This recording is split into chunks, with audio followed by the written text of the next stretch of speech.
আসসালামু আলাইকুম আমার চ্যানেল রেনবো চুমানাস ব্লগে সবাইকে স্বাগতম। শবে বরাতের আগের দিন গিয়েছিলাম টেইলার্সে একটা ড্রেস বানাতে। গিয়ে দেখলাম রোজার আগে ঈদের আমেজ শুরু। এবার কিন্তু অনেক শীত পড়েছিল আর অতিরিক্ত শীতের কারণে আমি এয়ার মাফসটা নিয়েছিলাম। এগুলো পরলে তো অনেক আরাম লাগে। আর একটা মাফলার নিয়েছিলাম। যারা মিকাশে অ্যানিমি দেখো নিশ্চয়ই জানো মিকাশে এরকম একটা মারুন কালারের বো দেয়া মাফলার পরে আমার কেন জানি পড়তে ইচ্ছে হচ্ছিল। কিন্তু এই সুতো আর ফ্রেম কিনতে আমার উইন্টার টাটা বাই বাই করলো। ইনশাআল্লাহ পরের উইন্টারে আল্লাহ পাক সব ঠিক রাখলে পড়ব। তো অনেকদিন তোমাদের সাথে কোনো শপিং হল শেয়ার করা হয় না। তাই র‍্যান্ডমলি একটা হল শেয়ার করলাম। জাস্ট মজা করলাম। তো শবে বরাতের আগের দিন রাতে আমরা খেয়েছিলাম চিকেন বিরিয়ানি। আমরা কিন্তু এখনো ছোটবেলার মতো করেই শবে বরাত পালন করি। যেভাবে সবাই রোজার চাঁদ রাতে, ঈদের চাঁদ রাতে মেহেদি পড়ে, আমরা কিন্তু শবে বরাতের আগের দিন এভাবে মেহেদি পড়ি। অনেকেই বলে বড় হয়ে গিয়েছি, আগের মতো কোনো কিছু নেই। আমার কাছে মনে হয় কি ছোটবেলার একটা ভাইব ছিল, বড় হওয়ার পরে অন্যরকম একটা ভাইব। দুটো এনজয় করা উচিত। এখানে ছোলার ডাল ভিজানো হচ্ছিল পরের দিন হালুয়া বানানোর জন্য। আর আমি এখানে সুজির হালুয়াটা বানিয়ে রাখছিলাম। কারণ সকালবেলা দেখা যায় তাড়াহুড়ো লেগে যায়। কিছু কাজ যদি এগিয়ে রাখা হয় তাহলে কিন্তু সুবিধা হয়।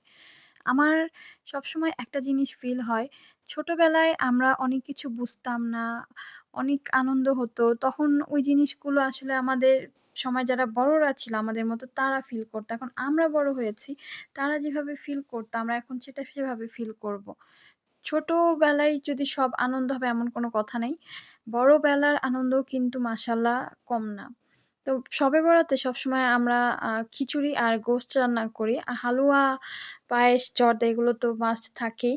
এখানে রান্না হচ্ছিল গাজরের পায়েস, চাল আর গাজর মিক্সড করে। এটা অনেক মজা হয়েছিল মাশাআল্লাহ। আমি তারপর এখানে চালের আটাটা ভালো করে মথে নিচ্ছিলাম। চালের আটা কিন্তু যত ভালো করে মথা হবে রুটি অনেক বেশি সফট আর মজা হয়। আমি মোটামুটি কিন্তু মাশাআল্লাহ সব রান্না করতে পারি, করার চেষ্টা করি। তো আমাদের শবে বরাতের আয়োজনে ছিল সুজির হালুয়া।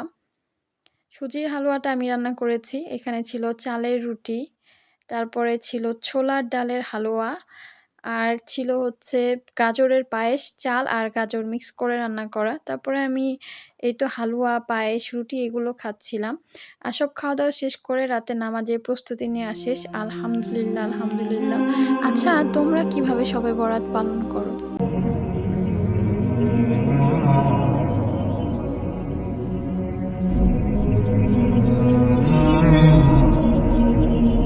নামাজ পড়ে রাতে ঘুমিয়ে পড়েছিলাম। আর কোনো ব্লগ করার মতো এনার্জি ছিল না। তারপর উঠে সেহরি করেছি।